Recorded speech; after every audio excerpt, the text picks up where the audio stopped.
Cliff, great to Terry. see you. It's good to see you too. Hey, Cliff, you know, we know that the DA's office is about prosecuting people and putting the bad guys in jail, but I'm not sure that everyone has an understanding about the other breadth of your office and what you do. Because I, as a school superintendent, knew about truancy and issues like that.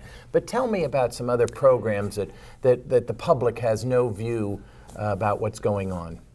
That's a great question, because that's one of the fallacies the public has, is that's what a DA does. They go to trial, they put people in jail. That's not what it is anymore. The paradigm has shifted in corrections in California, and it's been a cataclysmic and seismic event. It's gone so far from the right to the left that a lot of prosecutors and a lot of jurisdictions don't quite know what to do with it. And I mean that because of the Prop 47, Prop 57, the AB 109, where the legislature, as well as the citizens to the initiatives, have made it very clear to prosecutors and law enforcement generally that they do not want people warehoused and put away. So we have to change our way of thinking to be modern and relevant. And that's nice about Nevada County, because we work closely together and we can do that. And so that's one of the proudest things of my administration of the last several years, is developing these programs that are based on best practices in the industry of rehabilitation, and programs that are specifically designed to rehabilitate and then reintegrate the person back into the community and divert them from the criminal justice system.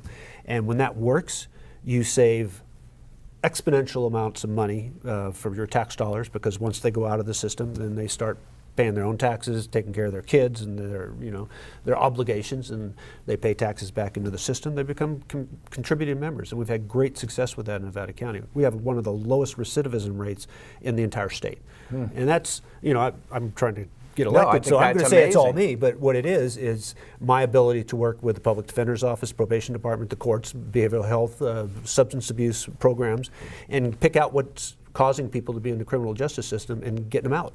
And that's where we have to go. We're mandated. And if you're not developing those programs, then you're way behind the curve, because we can't send them to state prison. We have a limited amount of capacity in our local jail, and we can't send them all to a local jail. So we better be innovative, and we've done that in Nevada County. And I'm very proud of those programs. It's our adult drug court, our mental health court, youth drug court, Prop 36 court, community intervention court, where we help homeless people get out of that cycle of criminal justice. And they're doing great things for our community. And that's where you have a healthy community, when you don't just take people and punish them and put them away. You take people, rehabilitate them, hold them accountable. You have to hold them accountable. They don't do this on their own oftentimes. But that's what my job is have the stick, but over here use the carrot to get them out of the criminal justice system. Great. Some incredible, innovative stuff going on. Tell us since you've done this over the last 12 years, what are you looking for in the next 4 years? What can the electorate look for your leadership in which areas? So with the advent of us not being able to use the jail system and the prison system, you have to sit back, and we're just at the point now where we've been doing it for the last 3 years, where we can actually have some data to review. Use the empirical data to develop, see which programs are working, put our resources into those programs and make them work. And going into the future, looking for more innovative programs. And just one that comes to the top of my head is about substance abuse and the opioid issue. Most of these people are addicts. They're not criminals, but and crimes and drug crimes have been decriminalized. So in Nevada County, what we're doing, and one innovative thing that's done by the Grass Valley Chief of Police, got a grant for this.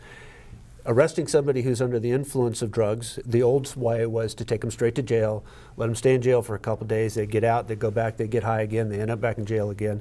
Doesn't do any good. Right. When they recognize that person and they're not a violent criminal, they're an addict, now they can bypass my office, bypass the jail, take them straight from the street where they're under the influence, get them medically cleared, take them over to Brost House, which is one of the county's rehabilitation centers, and actually start them in on a rehabilitation program.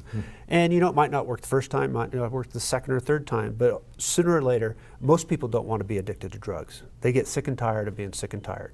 And they really are looking for help, but so many of them don't have the resources, they don't have the social network, they don't have the family network to help them up and out of trouble and back into our community. So these are the type of programs we'll be focusing our efforts on, because now that I've been watching it, being an old-time prosecutor, I used to say just put them in jail and they'll learn their lesson. Well, we were putting them in jail for 20 years. They didn't learn their lessons.